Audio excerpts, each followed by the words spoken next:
What the hell is this? Kendrick Wallace tossed the half-eaten chicken skewer back onto the plate, staring at it like it had personally insulted him. He was sitting in the back of one of his own catering locations, this one in Tallahassee store number 13 out of 18. The food was dry, bland, and lukewarm, and this wasn't the first complaint he'd heard. Corporate had flagged delivery cancellations from weddings, repeat clients dropping off, and a one-star review that claimed, "They served us cardboard on a stick and called it chicken satay." Kendrick didn't want to believe it, but after flying in to taste it himself, he realized he bought the company 8 years ago from a retiring chef who had built it with heart and hustle. Kendrick had grown it fast, 18 locations in 5 states, but lately, it felt like the soul was being lost. He hadn't visited this branch in 3 years. He could have just sent the district manager, but Kendrick was tired of middlemen sugarcoating things. He needed to see it firsthand. So, he came up with a plan. No one at this location had met him. The catering business hired fast, and turnover was common. He'd grown the company too fast to personally introduce himself everywhere. With a clean shave, buzzed hair, and a fake tattoo peeking from under his sleeve, he looked nothing like the guy in the corporate headshots. He called in a favor to the HR team to add a new temp dishwasher to the Tallahassee schedule. They knew the drill. This wasn't the first time he'd gone undercover. The next morning, Kendrick showed up as Deshaun, wearing a worn-out gray hoodie and steel toe boots. The kitchen was already frantic at 7 in the morning. Orders were piling up, and trays were being rushed out for a corporate lunch downtown. Nobody looked up when he walked in. "Back here," a short woman with braids called out without even glancing. "Dish pit's waiting." He nodded and followed her voice, stepping into the steamy back room where trays and pans were stacked high. The woman turned around briefly. "I'm Frida," she said, wiping her hands on her apron. "I'm the sous chef. You're the new temp, yeah." "Yeah." "All right, you're gonna hate it, but don't take it personal. Just survive the first day." He chuckled, noted. He started scrubbing quietly, watching everything. Frida was fast, sharp, and clearly keeping the kitchen from falling apart. But the moment the head chef walked in, everything shifted. Chef Damon. Tall, lean, always shouting. His apron was spotless, his voice sharp. Kendrick watched him bark orders, criticize plating, and slam trays down if they weren't up to his standard. He didn't notice Kendrick at all. By 11, Kendrick was elbow deep in suds and grease when a young kid walked in, barely 18, maybe. Nervous, face flushed, arms trembling as he carried a crate of dirty utensils. "Where should I?" "Drop it over there," Kendrick said, pointing. The kid nodded. "I'm Samuel, first day." "Yeah, me too. Let's get through it." They worked side by side, exchanging small talk between scraping pans. Samuel seemed eager, but slow. Drops dishes a little too hard, rinses the same bowl 3 times. New nerves. Then it happened. Chef Damon stormed into the back, holding a saucepan. "Whose is this?" he snapped, waving it like a weapon. Kendrick and Samuel both looked up. "It was on my rack," Samuel said softly. "I thought it was." "You thought," Damon marched over. "Do they pay you to think or to clean dishes?" Samuel blinked. Kendrick froze. "This is burnt on garbage. You scraped one side and left the rest like a damn raccoon. You lazy or just stupid." Samuel's face drained of color. "I didn't mean to." "Oh, you didn't mean to?" Damon leaned in. "I swear, they'll hire anyone these days. Show up with 2 hands and a heartbeat, and suddenly you're part of the team." Kendrick set down the tray he was holding. He couldn't move, couldn't speak. His throat tightened. Damon wasn't done. "If you can't keep up, go bag groceries. This is a kitchen, not daycare." Frida rushed in. "Damon, enough." He waved her off. "You want quality catering or a sympathy line? I'm not babying some wet-nosed dishwasher." Samuel turned away, blinking fast, mumbling something like, "I'll do better." Kendrick clenched his jaw, still frozen. His mind raced. This was his kitchen, his food, his people. And this was how they were being treated. He looked at Samuel, quietly returning to the sink, trying to scrub faster with shaking hands. Kendrick swallowed hard. He'd come here thinking the recipes were the problem. But now he knew it wasn't the food. It was leadership. The lunch rush hit like a thunderclap. Trays of boxed meals thundered out the kitchen door, pushed by delivery drivers on tight schedules. Kendrick stayed in the back, his hands aching, wrists sore from scrubbing industrial pans. The dish area smelled like wet steel and lemon degreaser. Samuel hadn't said much since Damon's outburst, just kept his head down and worked.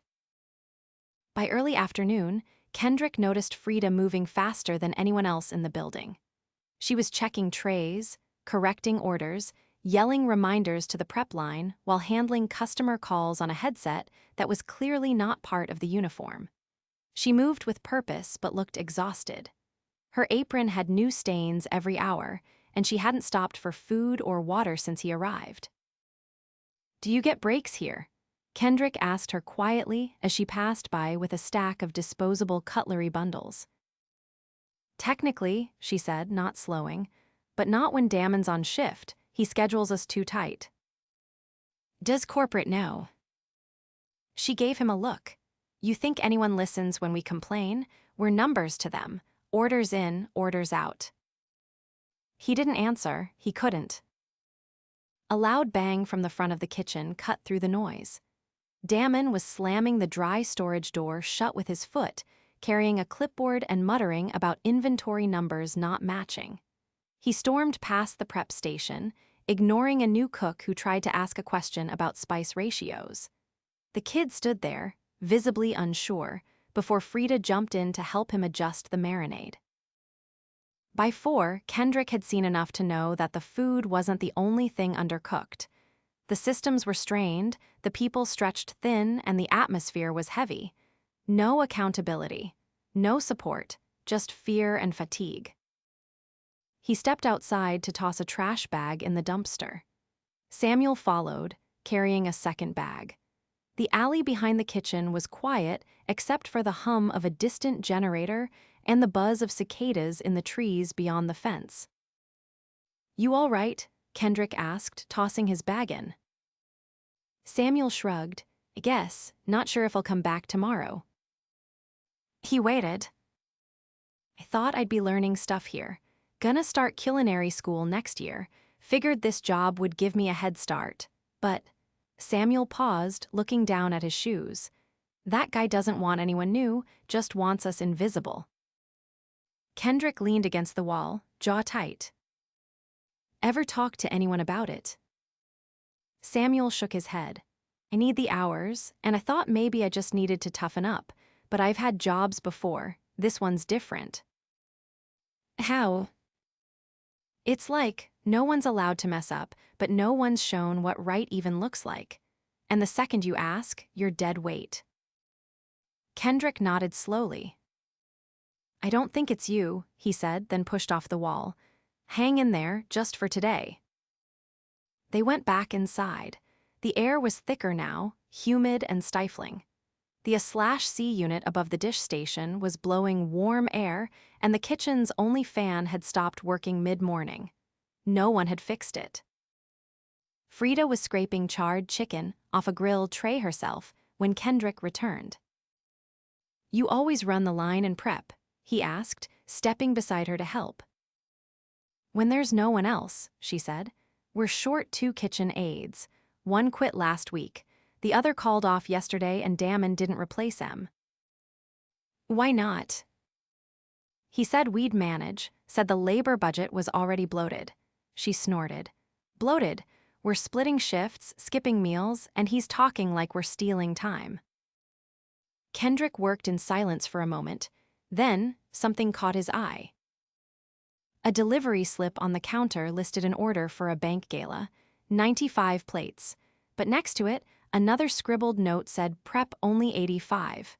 He glanced at Frida. Why 10 short? Damon's been trimming orders, says most events over-order anyway. So he shaves the count, tells the drivers to stall drop-off until the last half hour. By the time anyone notices, it's too late. That's stealing, Kendrick said, his voice low. Frida glanced around before answering. He says it's optimizing, doesn't matter what we think. No one here wants to report him. Last guy who tried got his hours cut to 12 a week. Kendrick clenched the ladle in his hand, knuckles whitening. He didn't speak. At 6, Damon called a staff huddle. Everyone gathered near the back prep table. Kendrick stood quietly at the edge, watching. All right, Damon began, flipping his clipboard. Tomorrow's schedule is tight. No changes unless cleared by me. Frida, I need you in by 5. Samuel, don't be late again. And to Sean, he finally looked at Kendrick for the first time all day. I don't want to see you talking during rush. You're here to clean, not interview the staff. Kendrick stared at him. Noted. Good, and someone fix that fan before I lose my patience. He walked out without waiting for a response. The room was silent for a beat. Frida was the first to move. Back to it. That night, Kendrick helped close. He stayed behind after the others left, pretending to scrub the final trays. Frida was checking the walk-in inventory. You're not like most new guys, she said, not looking up. How so? You listen, most just nod and try to get out of here. You ask questions, like you're trying to understand the math behind the mess. Kendrick smiled faintly. Maybe damn. She looked at him then. You a cook?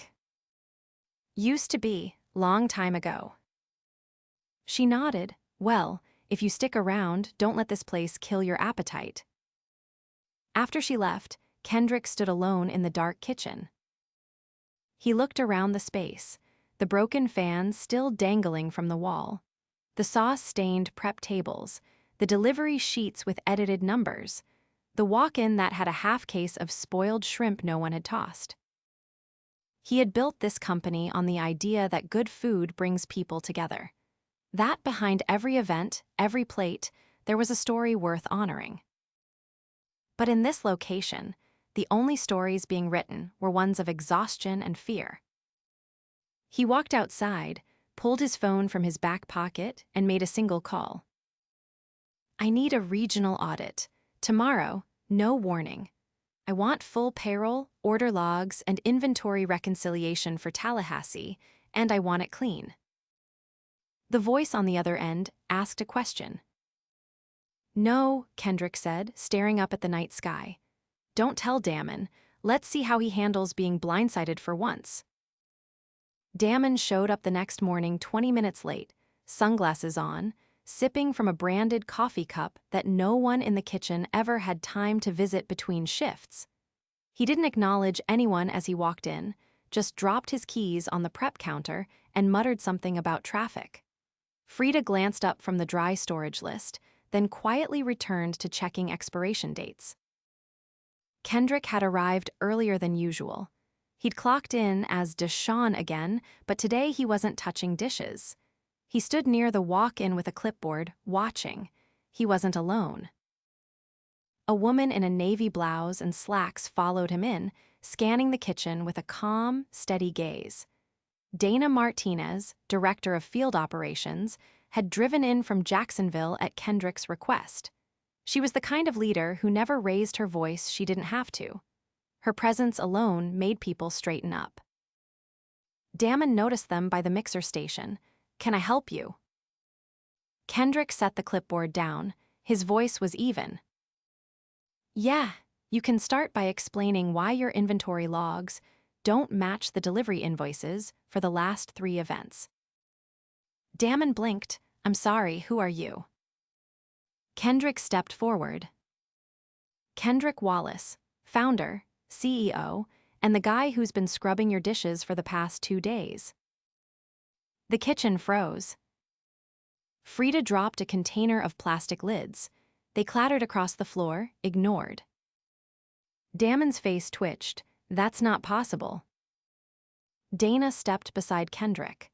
We've got your numbers, Damon. Every substitution, every downgraded item, every instance you shorted clients and pocketed the difference. He opened his mouth, but Kendrick raised a hand. Don't, I've seen everything I need to see. Damon's composure cracked. He glanced at the staff, then back to Kendrick. Look, I've been managing this location for 3 years. Numbers are tight. You think I can hit margins with the labor of God? I've had to be creative. Creative? Kendrick's voice dropped. You bullied a teenager in front of his coworkers. You falsified counts. You cut corners on customer orders and blamed your own staff for the fallout. It's not like that. You told a new hire they were lucky to be here, that they were dead weight. Kendrick's jaw tightened. That's not leadership. That's cowardice hiding behind control. Frida stepped forward. He's been doing this for a long time. We stopped reporting it because nothing ever changed. Dana looked at her. Why didn't you escalate it beyond him? Frida straightened. We don't know who's safe to talk to. Every time someone pushes back, they lose hours or get reassigned. I've been holding this place together because I thought it mattered, but it's cost me sleep, health, and 3 holidays with my kids. Kendrick looked around the kitchen. No one spoke, but faces were watching. Not just Frida, not just Samuel. Others line cooks, food runners, prep aides waiting. He turned back to Damon. You're done here, effective immediately. HR will contact you about severance eligibility, but based on what we've uncovered, don't expect much. Damon's bravado cracked completely. You can't just. Dana cut him off. You've violated food safety policy, falsified documentation, and created a hostile work environment. You're lucky this is administrative, not legal. He turned to Frida. You think they'll keep you after this? You think this changes anything? She doesn't need to explain herself to you, Kendrick said. Get your things now. Damon hesitated, then stormed toward the office. No one followed. Kendrick exhaled, then turned to the staff. Owe all of you an apology. I let this go on too long because I stayed away too long. Frida stepped forward. What happens now? Kendrick looked at Dana, then back to the team. Now we rebuild. Frida, you're taking over as interim manager. You've already been doing the job. Frida blinked. Wait, what? You've kept this place afloat without recognition, without resources, and under pressure no one should have endured. You've earned this. A few staff clapped, cautiously at first, then louder. Frida's eyes glistened, but she nodded. I'll need help. You'll get it, Dana said. We're bringing in 2 more full-time prep staff by next week, and you'll have direct access to me for the next 60 days. No more filters, no more silence. Samuel stood by the dish pit, wide-eyed. Kendrick walked over. You still planning on culinary school? He nodded slowly. Yeah, I think so. You're staying here until then. We're putting you on a mentorship track. Frida will oversee it. We'll pay for your serve safe and give you a rotating station every month. Samuel's jaw moved, but no words came. He just nodded again, faster this time. Kendrick turned to the rest of the group. We'll be reviewing every schedule, every pay stub, every order log. If you've been shorted, we'll make it right. If you've been overlooked, we'll fix it. But if you've been complicit in cutting corners or mistreating others, don't wait for us to find out. Step forward now. No one moved. Good, Kendrick said. Let's start fresh. He looked at Frida. You good to finish the day? She nodded, better than ever. He turned to Dana. Let's stay close on this location. Weekly check-ins. I want a full operations reset within 30 days. She nodded, already started drafting it. As Kendrick walked out of the kitchen, he passed the dry erase board where Damon used to scrawl sarcastic notes. Someone had erased it while no one was watching. In its place were 3 words, written in fresh blue marker. Respect real work. Kendrick paused, then kept walking. 2 weeks passed before Kendrick returned to Tallahassee. This time, he walked through the front entrance not in a hoodie and fake tattoo, but in a crisp shirt and rolled sleeves, clipboard in hand, no entourage. He didn't need to announce himself. The air felt different now. The kitchen wasn't quiet, but it wasn't tense. There was motion, sound, and purpose. People spoke in normal tones. The broken fan had been replaced. The dry erase board now listed prep goals, not threats or sarcasm.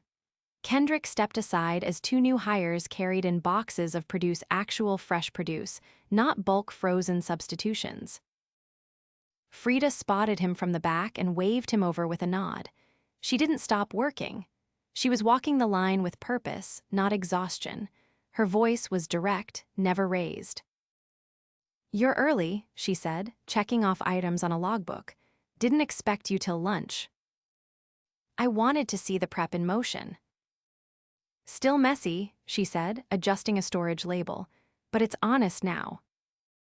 Kendrick watched as one of the new prep aides, a woman named Lacey, diced peppers with a methodical rhythm. Frida glanced in her direction. "She's ex-bakery, came in last week, quiet but fast. I paired her with Jalen from the morning shift. He's been showing her the system." "You've got a system now." "Started building one. The old one was organized chaos. I've been reworking the schedule board, separating cold prep from protein handling. Cuts down on cross-contamination and stops people from tripping over each other." Kendrick nodded. "You get the new sanitizing station." Arrived Friday, Samuel set it up. He turned to see Samuel at the far end of the dish station, now wearing a clean apron and managing 3 rotating racks of trays. He wasn't hunched anymore. He moved with certainty. Another aide followed his lead, asking questions. Samuel answered without hesitation. Kendrick walked over. "How's the new system treating you?" Samuel looked up, surprised, then smiled. "Faster, makes more sense now. I can actually keep up without rushing." "You still planning to enroll?" "Yeah, I start community college in the fall. Intro to knife skills and basic kitchen math." Kendrick offered a short nod, then turned back to Frida. "Payroll numbers came through. You've stayed under margin without cutting hours." "I shifted the overtime load.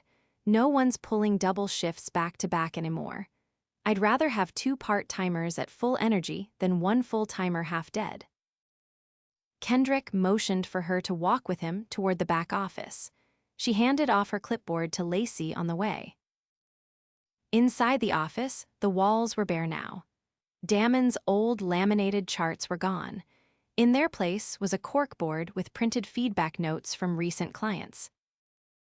"You're getting direct client reviews now?" he asked, taking a closer look.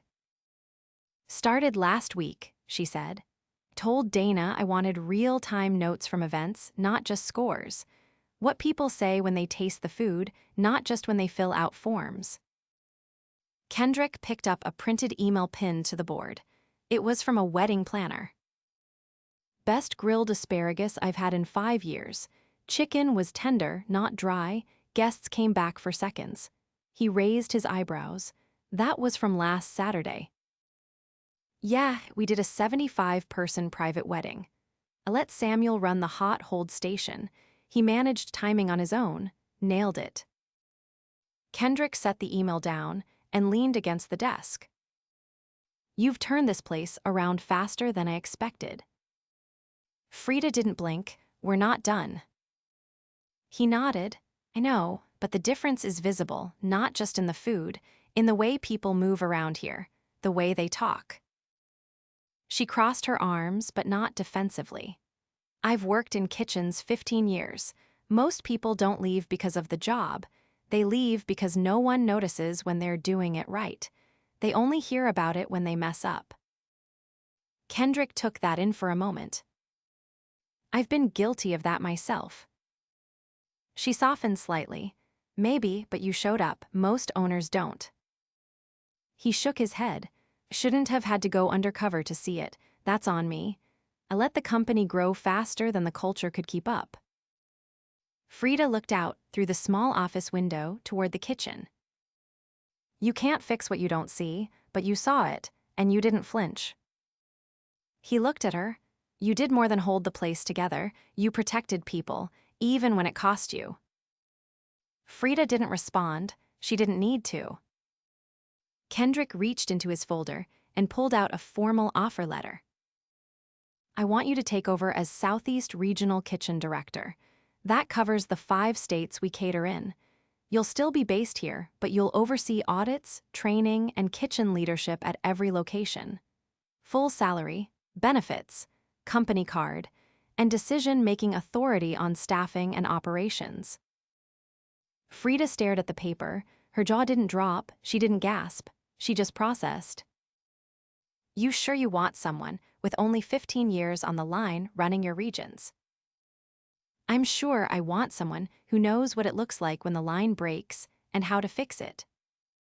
She took the paper, read it, then folded it cleanly and slid it into her apron pocket. I'll need 2 weeks to backfill myself here. You've got it. They stepped out of the office together. Kendrick glanced at the new kitchen clock, a small detail, but one that hadn't been there before. Someone had finally replaced the broken one. Time, it seemed, was being tracked again. He stayed for the lunch prep, watching quietly. The kitchen moved like a team, not a battlefield. Orders were called out in steady voices. Someone dropped a tray, and no one shouted. They just picked it up and kept moving. At the end of the shift, Kendrick gathered everyone near the cold station. I want to thank all of you, he said. Not just for surviving the last few weeks, but for showing what this place can be when people lead with integrity. No applause, just quiet attention. We're going to be using this location as a model moving forward. Not because it's perfect, but because it's real. Because it owns its flaws and works through them. If you've got ideas, speak up.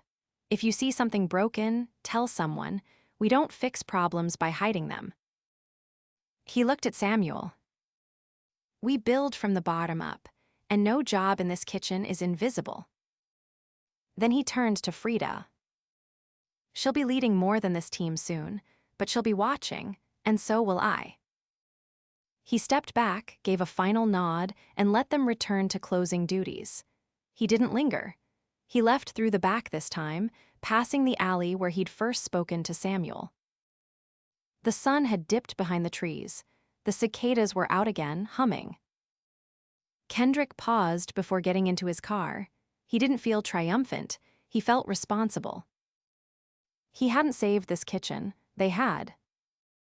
All he'd done was finally show up and listen.